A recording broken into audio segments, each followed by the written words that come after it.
Today we are going to discuss about skeletal maturity indicators. As I told you before, orthodontic problem is not a pathological, it's purely a developmental problem. That means any aberrations during the growth and development will be reflected as a skeletodentofacial deformity in an individual. So, if we are able to find out a orthodontic malocclusion, either it be a dental one or a skeletal one, earlier during the growth and development of an individual, we can think about utilizing the growth of an individual to correct this established or developing malocclusion. That means we can use growth as tool or as an aid to correct the underlying skeletal discrepancy. For example, if an individual is in a growing period and has a accelerated growth of the maxilla when compared to mandible, and if we diagnose it early during the development of an individual or during the growth of an individual, then we can use methods to restrict the maxillary growth so that its growth will come in pace with growth of the mandible and the skeletal deformity will not occur. On the other hand, if we know that a particular jaw, either a mandible or maxilla, is not growing to fullest extent, then we can appropriately use a method or a technique to influence or to accelerate the growth of these jaws so that their growth will be optimized to their growing potential at that particular age of individual. So what I mean to say is, we can utilize growth as and when required if we diagnose the malocclusion at an earlier stage so that the skeletal discrepancy can be corrected by utilizing the growth. Now, as I told you, this process of affecting the growth is successful only if we do it when an individual has an innate growth potential. Okay, if the patient has, if the individual has completed his or her growth, then we can't utilize this growth. Now, the point is, when we have a patient or an individual with developing skeletal discrepancy, we need to evaluate the growth status of the individual at that point of time so that we can effectively make use of the growth of that individual. To know the growth status of the individual, to know the maturity levels of the individual, we need to have something called as assessment of skeletal maturity. This is what we are going to discuss in this lecture. Now, what is a chronological age and what is biological age? Chronological age is nothing but age of an individual as an individual grows. For example, if I say an individual of 1 year of age, 2 years of age, 3 years of age, this is the age of the individual that we represent for each and every individual. Whereas a biological age is the skeletal age or the maturation age of the individual. Chronological age, it is not influenced by anything. It's just a randomly notified or randomly mentioned age, like 1 year of age, 2 years of age, 3 years of age. Whereas the biological age differs from individual to individual of the same chronological age. Suppose if we have two persons of say 5 years of age or 6 years of age, both are having same chronological age, but the level of maturity, the level of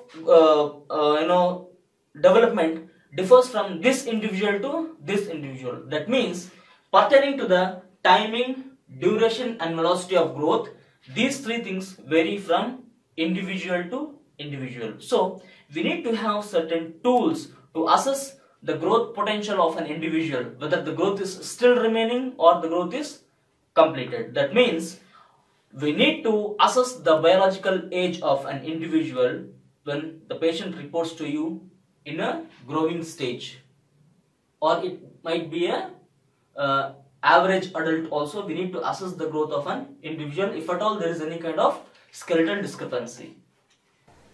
Skeletal maturation refers to the degree of development of a particular bone pertaining to its size as well as maturity. When we take an individual each bone of an individual has specific stages of development and maturation. And when we take a similar bone in two different individuals, the change in the size or development or maturation of that particular bone will be different in one individual from the other individual. So, depending upon the change in the size and the change in the maturation of different bones, we can assess the level of maturation of a particular individual. So the skeletal maturity indicators provide an objective diagnostic evaluation of the stage of maturity of an individual. That means these skeletal maturity indicators provide an overview of the growth status of the individual, whether the growth in an individual is completed or present. Biological age, skeletal maturation, bone age, these all are synonymous terms.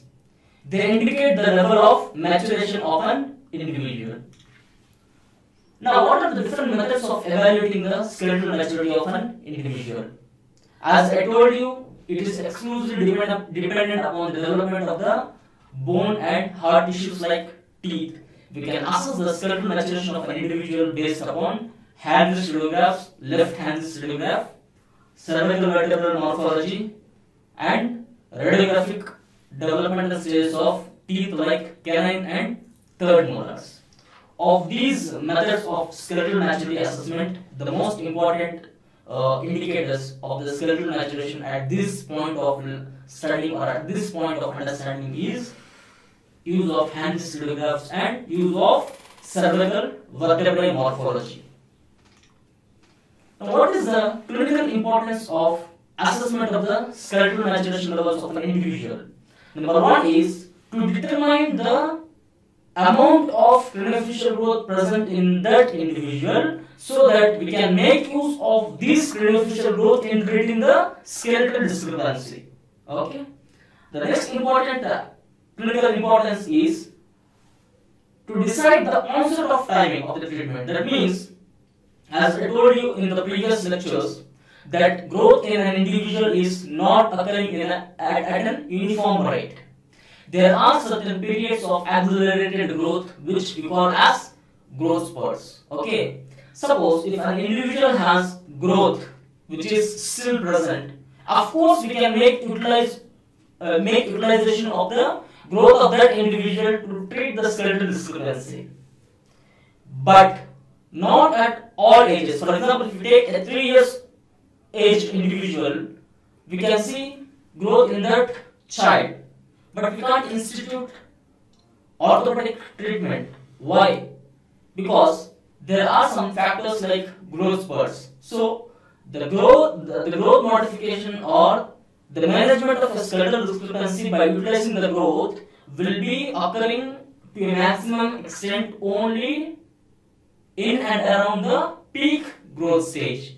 So to assess whether the individual who is going to be get treated by growth modification is present in a peak pubertal growth spurt or not can be assessed by means of assessment of the skeletal maturity indicators.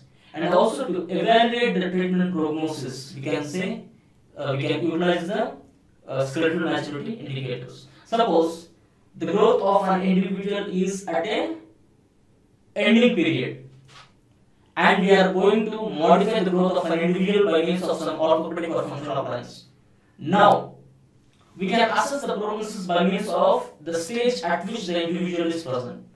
As the individual is at the end stage of his growth, even though we institute a functional jaw orthopedics, the required result might not be attained because the patient is at the end stage of the growth.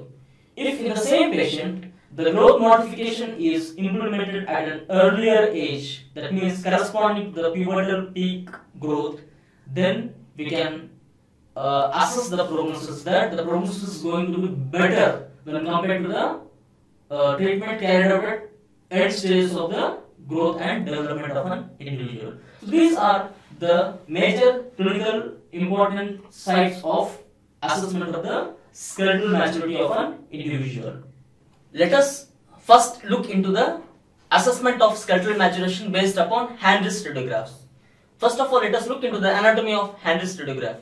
If you take a hand wrist radiograph, it consists of distal ends of the long bones, that is radius and ulnar bone, carpals, metacarpals and phalanges. So the hand wrist radiographs are indicated in cases where the child or the individual exhibits a major discrepancy between chronological age and biological age or dental age. Okay, suppose a patient has arrived at an age of 8 years, but still say maxillary, central and laterals are not erupted, then we can estimate a delayed growth in that individual.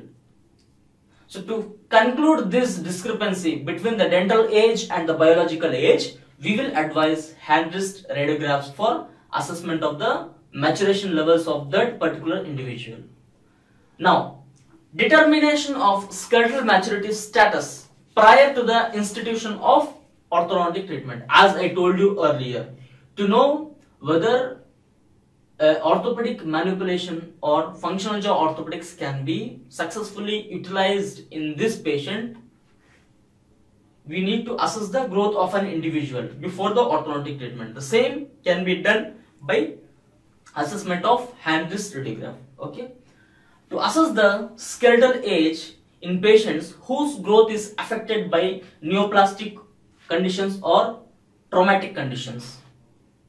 Okay, suppose an individual is showing an extremely rapid rate of growth and development, which is not normal to that particular age group individual, we can advise a hand wrist radiograph in that particular individual and assess the maturation levels and know whether the growth presently occurring is an optimal one or it is in response to the underlying neoplastic conditions, like maybe a jaw tumor or a tumor in the pituitary gland, which will be elicited as an accelerated growth at an earlier age.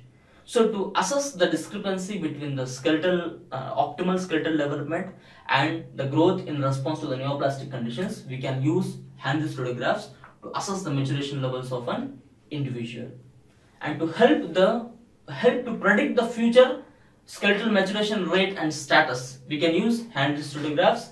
And also, as I told you, any growth modification which is instituted at in and around pubertal age group, the orthopedic correction will be successfully achieved and it will be a stable one. That is why to assess the pubertal growth spurt, we can also use hand wrist radiograph.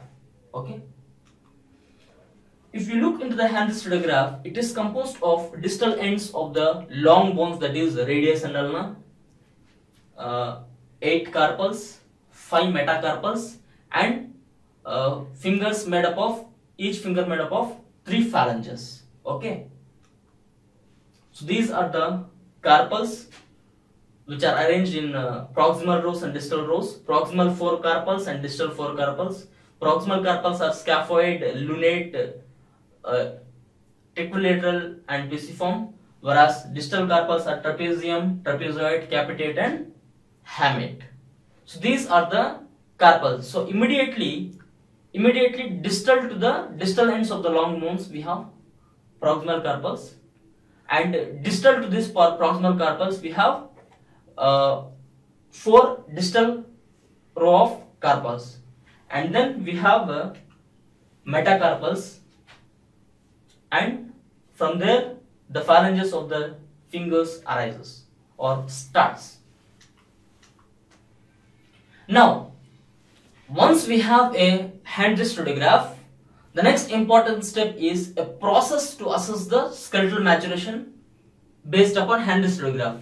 Now, various authors have proposed different methods of assessment of skeletal maturation based upon hand wrist radiograph. Some of them include Jork, Grave and Brown method, Fishman's skeletal maturity index, Hug and Taranger method, Gewerlich and Pyle method, and Singer's method. So these are different methods of or different processes of assessing a hand wrist radiograph.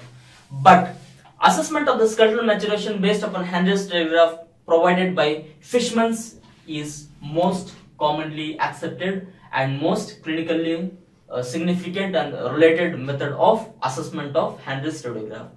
Now, let us look into the Fishman's method of assessment of the hand wrist radiograph. It was proposed by Leonard S. Fishman in the year 1982, and it makes use of sites located on thumb, third finger, fifth finger and radius to assess the skeletal maturation of an individual. As I told you, each and every bone in an individual has a specific stages of development. So also in a hand wrist region, we have phalanges of the fingers. Each phalanx has specific stage, or each phalanx undergoes a series of stages to develop into a mature phalanx. If you look into it, every phalanx in the finger is covered by a epiphyseal plate or cartilage. So the epiphyseal end of the phalanx is covered by an epiphyseal plate. So during the process of development, initially the epiphyseal cartilage width will be equal to the width of the diaphysis of the phalanx. Gradually, as the development progresses, this epiphyseal cartilage will start capping of the epiphyseal end of the phalanx. This is called as capping stage. As the development still progresses, the epiphyseal cartilage will get fused with the epiphyseal end of the phalanx. This is called as stage of fusion. So these are the three different stages of development of a mature phalanx cartilage association. In between, we have another stage called as appearance of adductor sesamoid in the region of thumb. Usually, this is a small bone which is not present till puberty. It will be onset, its appearance will be present or it starts appearing only at the onset of puberty in the region of thumb. This is called as adductor sesamoid bone. So, the phalanx develops through three different stages. One is epiphysis equal to diaphysis. The width of the epiphysis equal to width of diaphysis. Epiphysis will be slightly capping the diaphysis or epiphyseal end of the phalanx. And the third stage will be fusion of epiphyseal cartilage with the epiphyseal end of the phalanx. In between, we have a stage of appearance of adductor sesamoid bone in the region of thumb. Now, if you put these developmental stages into order of, say, width of epiphysis equal to diaphysis, appearance of adductor sesamoid of thumb, and capping of epiphysis and fusion of epiphysis and diaphysis, we have 11 skeletal maturity index stages according to Fishman. So, SMI 1 corresponds to the third finger proximal phalanx. We have epiphyseal width is equal to diaphysis width. This corresponds to skeletal maturity index 1. Now, SMI 2 corresponds to the middle finger, the middle phalanx of the third finger shows epiphysis width equal to the diaphysis. Whereas SMI 3 indicates fifth finger middle phalanx show epiphysis equal to the diaphysis or epiphyseal cartilage width equal to the width of the diaphysis. This corresponds to SMI 3. Now, SMI 4 corresponds to appearance of adductor sesamoid bone of the thumb. Okay. Now, coming to the next stage of development of phalanx, capping of the epiphysis. SMI 5 corresponds to the distal phalanx of the third finger shows capping of the diaphysis by the epiphyseal cartilage. Whereas SMI 6 corresponds to middle phalanx of the third finger shows capping of the epiphyseal end of the phalanx by the epiphyseal cartilage. Whereas SMI 7 indicates fifth finger middle phalanx shows epiphyseal end being capped by the epiphyseal cartilage. Now coming to the next developmental stage, fusion of epiphysis and diaphysis or the epiphyseal end of the phalanx. SMI 8 corresponds to fusion in the third finger distal phalanx. SMI 9 corresponds to fusion in the third finger proximal phalanx.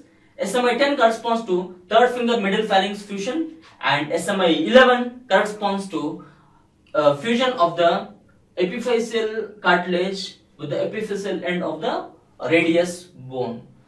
So these are the sequential stages of skeletal maturation as assessed according to Fishman's method, but it's a bit cumbersome and difficult to to keep in mind all these stages in a order by order, in a step by step manner. Now let us look into the observation scheme of hand wrist radiograph. Once you procure a hand wrist radiograph of the patient, look for appearance of adductor sesamoid bone. If the adductor sesamoid bone is present, then the patient will be in a stage beyond SMI4. If the adductor sesamoid is absent, then the patient will be in a stage below or under SMI4, that is say SMI 1, 2, 3. So once you don't find adductor sesamoid bone on the hand wrist radiograph, look for equality of the width of epiphyseal cartilage to the epiphyseal end of the phalanx in proximal finger of third phalanx. Next, you should observe the middle phalanx of the third finger for equality of the width between epiphyseal cartilage and epiphyseal end of the phalanx. Next, you have to observe the width of the middle phalanx of the fifth finger for width of the epiphyseal cartilage of the phalanx equal to the epiphyseal end of the phalanx. If you see the adductor sesamoid in the hand wrist radiograph, then the patient will be in a stage beyond SMI4. Now the stage beyond SMI4 might be either the stage of fusion or the stage of capping. First, look for stage of fusion of distal phalanx of the third finger.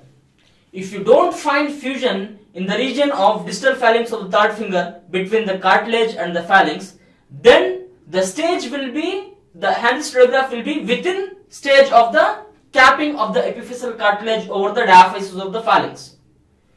Now, that capping might be either in distal phalanx of the third finger or middle phalanx of the third finger or middle phalanx of the fifth finger, which corresponds to say SMI 5, SMI 6 and SMI 7.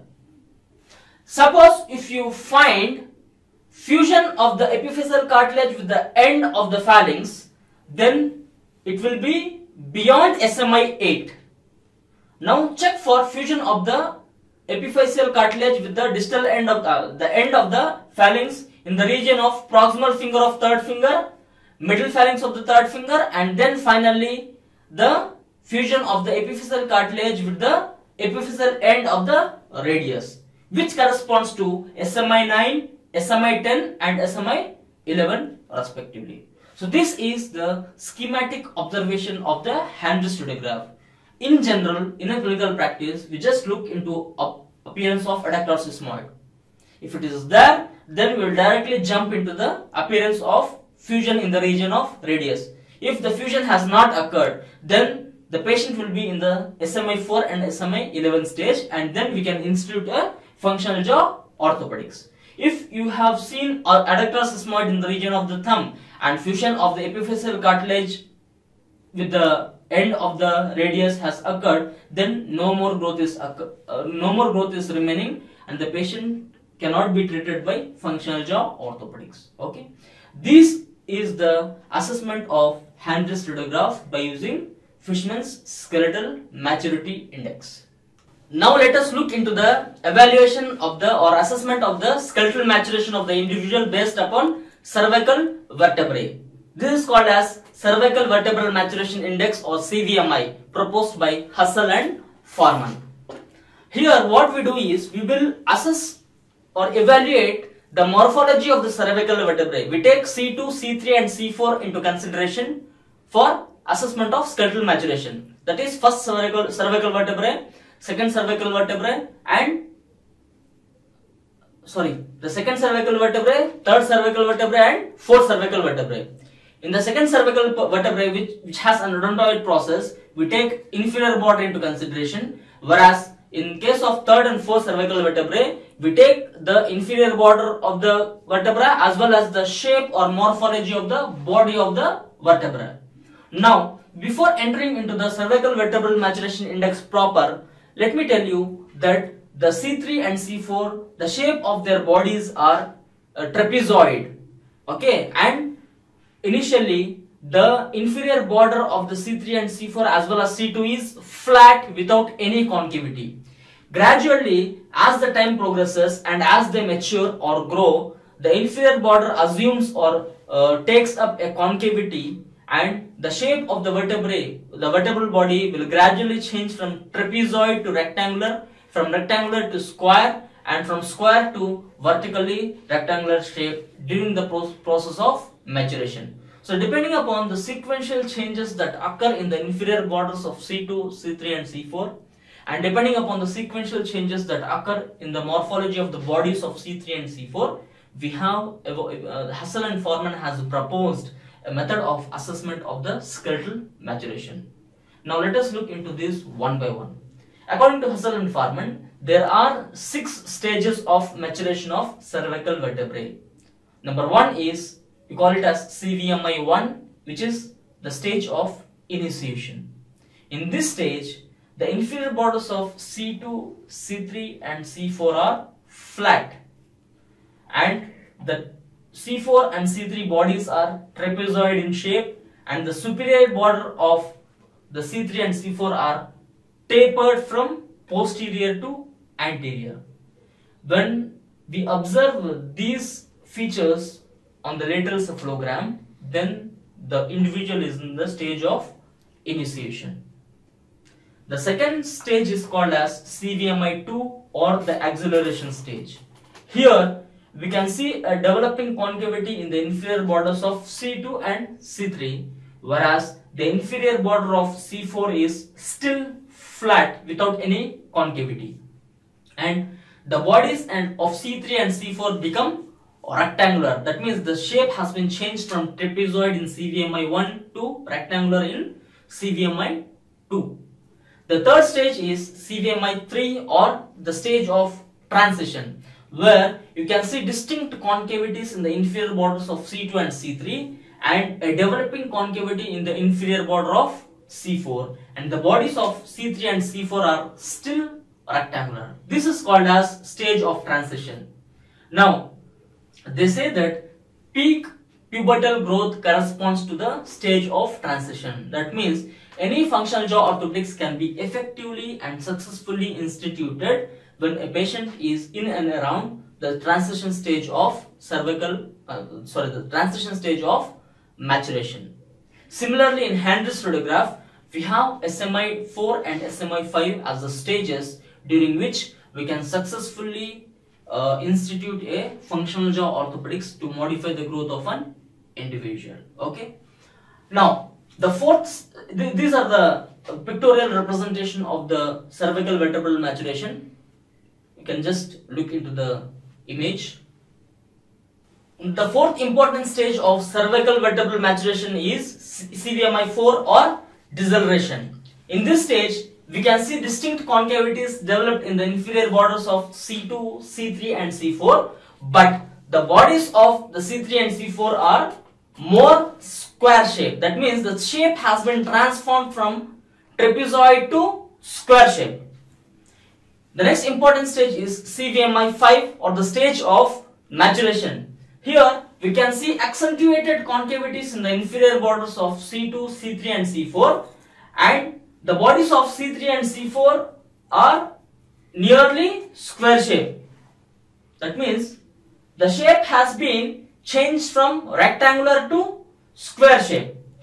Now, CVMI 6 corresponds to the stage of completion, where the deep concavities are present in the inferior borders of C3, C4 and C2, and the bodies of C3 and C4 have become vertically rectangular. That means during the stage of maturation, you can clearly see that the shapes of C3 and C4 bodies has been transforming from trapezoid shape to rectangular, from rectangular to square shape, and from square shape to vertically rectangular shape, which indicates that the growth is completed in that particular individual. Now, each of these CVMI 1, 2, 3, 4, 5, 6 corresponds to specific percentage of growth remaining in that individual. Let us look into that. When an individual is in the stage of CVMI 1, we can assume that still 85 to 100% of the growth is still remaining in that individual. If the individual is in the stage of CVMI 2, we can assume that 65 to 85% of the growth is still remaining in that individual. Similarly, if an individual is in the stage of CVMI 3, about 25 to 65% of growth will be still remaining. This corresponds to the stage of transition and the stage of peak growth velocity, where we can successfully institute our orthopedic treatment. Now, CVMI 4 indicates that about 10 to 25% of growth is still remaining. CVMI 5 indicates that the patient is still having 5 to 10% of growth remaining. Whereas when a patient is, or when an individual is in CVMI 6 stage, then we can assume that the growth in that individual is completed and there is no use of orthopedic manipulation in that particular individual. Now, we have a correlation. We have a correlation between CVMI and SMI. If an individual is in CVMI 1, then the hand wrist radiograph of that individual will correspond to SMI 1 and 2. Whereas an individual with CVMI 2 shows SMI 3 and 4. Individual with CVMI 3 shows SMI 5 and 6. A person with CVMI 4 indicates SMI 7 and 8. Individual with CVMI 5 indicates SMI 9 and 10. And the individual with CVMI 6 indicates SMI 11. So, when you look into CVMI 3, which corresponds to SMI 5 and 6, that means SMI 5 and 6 and SMI 4 also can be taken as the stages of peak growth velocity of an individual, which corresponds to CVMI 3 transition stage. That means this is the period during which we can successfully utilize the growth to its fullest extent to correct the skeletal discrepancy. That means these are the stages which corresponds to the pubertal growth spurt of the individual. Okay. So these are the different methods of assessment of skeletal maturation of an individual based upon hand wrist radiograph and cervical vertebral maturation. Okay. These two methods provide a most valuable and reliable methods of skeletal assessment of an individual. So wherever necessary, wherever you are planning to make use of growth of an individual to treat the malocclusion, just go ahead with evaluation of the skeletal maturation by using hand wrist radiograph or cervical vertebrae, so that you can effectively conclude whether the growth of an individual is still present or completed, whether you can successfully institute an functional jaw orthopedic method to correct the malocclusion or not. Okay, so these are the important aspects of skeletal maturity assessment we have discussed today. Thank you.